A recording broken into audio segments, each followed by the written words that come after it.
Gostaria de agradecer aqui ao Márcio, presidente da Secor, pelo convite, agradecer ao Zé Luiz aqui pela hospedagem, aos demais membros da mesa, Ribamar, Silaí e Débora. Eu acho importante haver esse debate.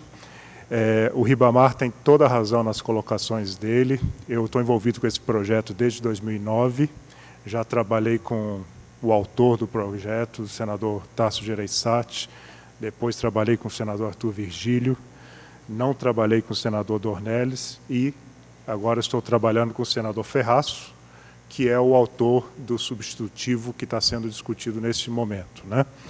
Então, eu acho que nesse momento nós temos algumas circunstâncias diferentes e que as coisas podem acontecer. Então, eu estou otimista. Eu sou um pouco otimista demais, mas, enfim, eu estou otimista, eu acho que as coisas podem avançar. Até porque eu acho que cada vez mais as pessoas percebem que do jeito que está não pode ficar. Eu acho que existia e ainda existe um grupo de pessoas que acham que o nosso modelo orçamentário é muito bom. E, de fato, é em vários aspectos. Inclusive em relação à transparência, um dos mais bem conceituados do mundo. Mas existem problemas seríssimos, eu não preciso falar aqui para vocês, né? E que a gente precisa enfrentar. São coisas que a gente está empurrando com a barriga há muito tempo e que já era para a gente ter resolvido, principalmente para valorizar o orçamento dentro do nosso modelo de gestão das finanças públicas. Hoje nós temos um modelo no qual o PPA não tem praticamente valor nenhum e o orçamento tem um pouquinho mais do que o PPA. Sim.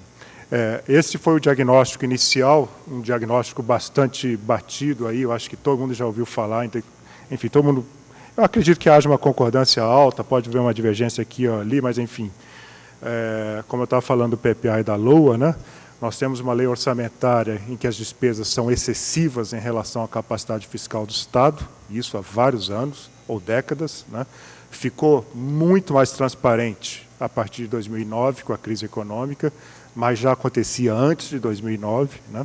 Resta a pagar, não preciso nem falar, o acúmulo patamares imensos, né? Só o fato da gente ter essa quantidade de resto a pagar, pô, tem alguma coisa errada. O que a gente pode fazer para consertar isso, né? Os nossos investimentos públicos continuam sendo decididos de uma forma ad hoc. Nós não temos um modelo de gestão dos investimentos públicos. Enfim, temos as emendas parlamentares que muitas vezes são, enfim, não sei nem que adjetivo que eu uso para qualificar, mas enfim. Muitas vezes elas são fruto muito mais de uma visão pequena do que uma visão de um contexto das necessidades do país, né? Em termos de legislação, nós temos sérios problemas, porque dentro do nosso modelo de gestão das finanças públicas, nós temos uma série de regras que são repetidas todos os anos na lei na LDO, provocando uma incerteza jurídica muito grande. Não só a nível de União, como também a nível de estados e municípios, né? Então, um ano a regra é de um jeito, o outro ano é de outro, fica ao sabor ali dos consultores da Câmara e do Senado, que mexem, que influenciam os relatores, que, na verdade, fazem o texto, né? Então, você fica suscetível a um bom humor, um mau humor de alguém, e é uma coisa assim que não faz sentido a gente deixar de ter essas regras perenes numa lei que seja orgânica, né? A questão dos padrões internacionais está colocado ali, eu posso falar bastante, eu tive muita experiência nessa área, eu tive a oportunidade de trabalhar em, sei lá, mais de 20 países, fazer missões e encontrar o secretário de orçamento de mais de 20 países, discutir muito com outros países. Então, eu acho que o Brasil criou um modelo muito isolado, um modelo nosso que não leva em consideração o que se faz de boas práticas em outros países. Às vezes isso é bom, porque nós temos capacidade de descobrir os nossos próprios caminhos. Às vezes é ruim, porque a gente deixa de avançar em algo que o mundo já está fazendo de uma forma melhor, e às vezes a gente fica aqui quebrando a cabeça, né? A questão da transparência, enfim, eu falei que o nosso nível é muito bom, mas essa última questão aí foi que a gente, ao fazer essa lei, esse projeto de lei aqui, nós tomamos muito cuidado com a LRF. Quer dizer, aonde que começa a LRF, onde que termina a LRF e aonde que começa a Lei Complementar de Finanças Públicas, né? Então, essa é uma linha, tem uma área cinzenta aí, que às vezes é um pouco difícil, evidentemente tem uma série de regras que são de caráter fiscal e que afetam o processo orçamentário. Então, a gente tentou fazer uma separação dentro do possível. A gente não mexe em regras fiscais, a gente não tem praticamente nenhuma proposta de modificação da LRF, com exceção de um ponto lá que trata da LDO, eu vou explicar para vocês. E aqui nessa lei nós só estamos propondo alterações de processos e procedimentos orçamentários. Tá? Então, às vezes a gente recebe perguntas, por que você não faz isso? Não, isso aí é assunto da LRF. Né? Em relação ao conteúdo do substitutivo, esses 7, 8 pontos aí, é mais ou menos a estrutura que segue a estrutura lógica. Aqui é importante frisar que, como se trata de uma lei complementar, a gente ficou de mãos amarradas em diversos assuntos. Evidentemente, nós temos a Constituição em vigor e eu não posso fazer uma lei complementar que vá contra a Constituição. Então, eu sou obrigado a preservar todo aquele capítulo de finanças públicas e isso acabou limitando um pouco a nossa capacidade de propor mudanças. De qualquer forma, nós aproveitamos a lógica da Constituição e mais ou menos demos esse encadeamento que está colocado aí. Como o nosso tempo é curto, eu vou acabar fazendo a apresentação um pouco mais rápida do que eu gostaria e eu vou deixar de lado algumas coisas. Eu estou achando que de classificadores orçamentários para frente, eu não vou conseguir chegar em classificadores orçamentários, não. Enfim, mas a gente depois vai ter complementação, vai ter o comentário da Débora. PPA, na próxima tela, eu vou falar rapidamente, eu tenho certeza que a Débora depois vai voltar ao assunto. A nossa proposta para o PPA é já que a gente não pode mudar a Constituição, a nossa proposta é simplificar ao máximo o PPA, já que ele não tem sido efetivo, vários modelos foram tentados, ele não tem a eficácia necessária. O PPA, a função primordial do PPA seria fazer a alocação do gasto no médio prazo, trazer o médio prazo para a discussão e determinar a alocação no curto prazo. Né? Isso não acontece por uma série de razões. Então, nós queremos propor uma simplificação do PPA e essa simplificação permitiria a gente antecipar o prazo de apresentação do PPA. Atualmente, o PPA é apresentado junto com o orçamento dia 30 de agosto. Né? A gente quer que ele seja apresentado junto com a LDO para solucionar aquele problema clássico, desde que o modelo foi concebido, de que o primeiro ano a LDO tem precedido o PPA, numa clara subversão da hierarquia das leis. Né? Nós ainda estamos fazendo algumas exigências em relação ao PPA, a questão do anexo de política fiscal.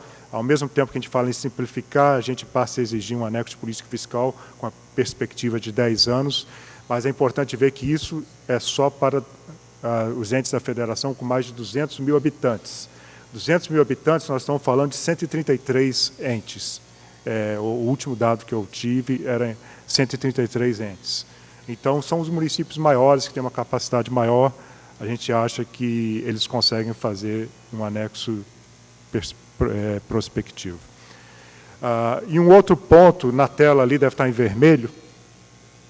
Não, acho que a tela está preto e branco. Enfim. Na minha apresentação original, eu tinha marcado em vermelho algumas coisas, quando o assunto é muito polêmico. Tá? Esse último ponto é muito polêmico, se a gente deve ou não mudar o nosso modelo atual, no qual a despesa de pessoal ela é centralizada num programa administrativo e executada assim. A proposta que a gente está colocando aqui é que a gente coloque todos os custos associados a cada programa dentro do respectivo programa finalístico. Então, cada programa finalístico teria a sua despesa pessoal, o seu custeio, tudo ali dentro. Tá? Isso seria uma forma de possibilitar que eu fizesse uma avaliação de custo-benefício dos programas de uma forma muito mais eficiente. O resto do mundo faz assim. Tá? Então, existem dificuldades, esse assunto é muito polêmico, existem dificuldades operacionais, complicadores, como é que eu vou fazer? Eu vou ter que ficar executando o orçamento, vou pagar o salário do ministro, aí eu vou ter que tirar de 6 rubricas diferentes em cada programa, porque o salário do ministro ele é dividido pelos 6 programas lá do Ministério, enfim. Mas esse tipo de coisa, eu acho que a gente tem sistema informático avançados, justamente para possibilitar que a gente consiga superar essas barreiras operacionais. Passando para a próxima tela, desculpa o ritmo da apresentação, mas, enfim, vamos tentar dar uma pincelada geral. A questão do banco de projetos e do Sistema Nacional de Investimentos Públicos. Tá? Eu já tinha mencionado aqui a questão de investimentos públicos como sendo um dos fatores em que nós estamos muito atrasados e, infelizmente, nós estamos realmente, comparando com o resto do mundo, tá? Nós temos 4 países no mundo que são referência em termos de gestão dos investimentos públicos, que são a Inglaterra, a Irlanda do Norte, a Coreia do Sul e o Chile. Tá? Então, a proposta que a gente está colocando aqui, ela está se baseando muito no modelo chileno. Tá? Então, nós estamos propondo, fundamentalmente, que o Poder Executivo Federal crie o Sistema Nacional de Investimentos Públicos com as normas gerais desse sistema. Tá? Normas gerais. Essas normas gerais, elas estabeleceriam quais são, como é que se deve ocorrer a orientação, a pré-avaliação, a revisão independente, a seleção, implementação, o ajuste, a operação e a avaliação das iniciativas e dos projetos de investimento. Essas 8 fases aí seguem um modelo que está consubstanciado no Banco Mundial. O Banco Mundial lançou 2 anos atrás, em inglês, Handbook, que é um manual sobre projetos de investimento, e lá eles separam, eles segregam a questão dos projetos, das iniciativas dos projetos, em 8 fases. Tá? No projeto de lei a gente não entra tanto em detalhe, porque evidentemente é uma lei complementar, a gente não pode ficar entrando em minúcias, mas a ideia, a concepção seria esse modelo aí. Tá? Quando eu falei em norma geral, eu estou abrindo espaço para que os entes subfederados também possam criar normas específicas deles, evidentemente que não contrariem as normas gerais. Tá?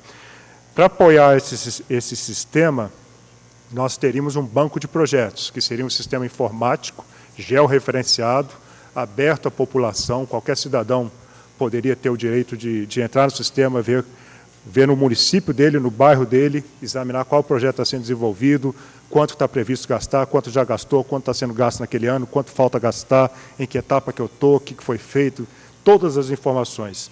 E esse tipo de coisa eu já tive a oportunidade de ver pessoalmente num país que, em princípio, a gente acha que é muito menos desenvolvido que o Brasil. Eu vi isso em Cabo Verde, em 2003. Lá, Cabo Verde é um arquipélago cheio de ilhas. A gente ia concursou, selecionava lá a cidade, selecionava o município, o bairro, e você via tudo que o governo central estava fazendo lá em termos de projetos de investimento e todas essas informações, cronograma, andamento físico, tudo isso. Né? E a gente, o Brasil, por enquanto, não tem. Né? E vários outros países, usei Cabo Verde como exemplo, mas diversos outros países. Né? Então, é importante que nesse banco de projetos, só entraria no banco de projetos aquelas iniciativas. Tá? Existe uma distinção iniciativa e projeto. Iniciativa é tudo aquilo que o setorial propõe. E aí você teria que ter um órgão central, no caso aqui do governo natural seria, logicamente, deveria ser a SPI. Né? A SPI examinaria as iniciativas e, a partir daquele exame dela, um exame técnico, de rentabilidade econômica, retorno social, ela daria um carimbo e falar, ok, esse aqui está apto, essa iniciativa está apta, ele passa a ser um projeto, passa a constar do banco de projetos. E ficaria ali no banco de projetos à disposição para começar a ser executado de acordo com as conveniências e capacidade fiscal do Estado. Né? E a gente também colocou uma regra, que também tem no Chile, de que só pode inscrever na lei orçamentária aqueles projetos que constem do banco de projetos, ou seja, que tenham sido aprovados pelo órgão central. Tá? Isso implicaria um fortalecimento muito grande da gestão, do planejamento, da SPI, esse poder de analisar e decidir o que vai para frente e o que fica parado enquanto não melhorar, enquanto não atender os requisitos determinados pela própria instituição. Tá? Evidentemente que essa última regra ela é muito forte. Hoje, no Brasil, nós temos 10 mil emendas quase aprovadas pelo Congresso todo ano. Então, nós colocamos duas brechas, na verdade. Uma que não faz muito sentido você exigir que conste desse banco os projetos de valor pequeno. Né? Então, a gente colocou que o PPA definiria um valor abaixo do qual os projetos estariam dispensados de constar do banco. E a segunda exceção seria determinada ano a ano na LDO, que teria o poder de dizer, olha, as emendas individuais, as emendas de bancada do Congresso também são excluídas desse modelo. Tá? Mais ou menos o que o México fez. O México ele acabou criando um fundo que bota todas as emendas lá no fundo, e o México copiou o modelo chileno. Tá? E tem lá a SPI lá do México, eles examinam tudo, menos as emendas parlamentares que fazem parte do fundo e passam por fora. Tá? Na próxima tela, eu passo a falar um pouquinho da LDO. A LDO, eu estou trazendo aqui 2 pontos principais. E sendo que talvez esse primeiro ponto também é polêmico, e ele talvez seja o mais importante aqui desse projeto de lei, que, no meu entender, o principal problema do nosso atual modelo orçamentário é a questão da estimativa de receitas, né? A nossa Constituição, como os senhores devem saber, ela não prevê a possibilidade de que o Congresso Nacional reestime as receitas, como se faz em todo mundo desenvolvido. Em nenhum país desenvolvido, o Congresso aumenta a receita estimada no projeto de lei, né? Aqui no Brasil, o Congresso conseguiu descobrir um caminhozinho lá, o inciso do erros e omissões, e, através desse inciso, todo ano ele acha erros e acha omissões na estimativa da receita, mesmo quando todo mundo sabe que não tem, né? E esses erros e omissões é tão absurdo que, desde 2001, o Congresso passou a mudar os parâmetros econômicos, alegando erros e omissões. Ou seja, a SOF, o planejamento, 30 de agosto, faz um projeto de lei com base no que, digamos, vamos dizer, que segue o modelo, exatamente o modelo lá do Boletim Focus, previsão de PIB, previsão de inflação, de câmbio, tudo igualzinho. Chega lá em outubro, novembro, o Congresso fala, não, mas agora houve um erro na projeção, o PIB não é mais 4, é 4,5, a inflação que era 3, agora é 4,5 também. Então, o Congresso alega que houve um erro na projeção, mesmo que a projeção fosse absolutamente fidedigna com o que o mercado, os agentes econômicos esperavam no dia 30 de agosto. Então, é uma forçação de barra muito grande, nunca esse assunto foi levado para o Supremo Tribunal para julgar a questão da constitucionalidade ou não. Então, no nosso projeto, nós estamos propondo que a estimativa de receita ela passe a constar da LDO e não mais da LOA, a estimativa detalhada, e que a lei orçamentária seria obrigada a repetir esse valor de receitas que está constando da LDO. Por quê? Na nossa concepção, a LDO, da forma como ela foi originalmente concebida, ela deveria fazer toda a amarração macroeconômica do orçamento. As receitas, as grandes despesas, a meta fiscal, tudo isso teria que estar fechado na LDO e o orçamento viria depois apenas para detalhar aquilo que foi decidido. Eu vou detalhar dentro de parâmetros já pré-estabelecidos. Todo o meu arcabouço macro ficaria fechado na LDO. Tá? Nós temos aqui uma dúvida se deveriam ser todas as receitas ou somente as receitas tributárias, dar uma margem aí para as receitas próprias e tal, né? O outro ponto que também a gente está reforçando na LDO, a gente quer que a tabela fiscal que hoje acompanha a LDO, que é uma tabela super sintética, fechada, a gente quer que seja uma tabela detalhada, com todos os principais itens de receita, todos os principais itens de despesa, e especialmente no lado das despesas, que ela tenha, que a tabela aponte para a gente qual é o espaço fiscal que eu tenho para novas iniciativas. Ou seja, uma tabela que separe as despesas que vão ocorrer nos anos seguintes, em função do que eu já tenho aprovado hoje, e o espaço que eu tenho para novos projetos que possam vir a ser aprovados. É uma forma de eu restringir hoje a aprovação de projetos que vão ter impacto financeiro nos anos futuros.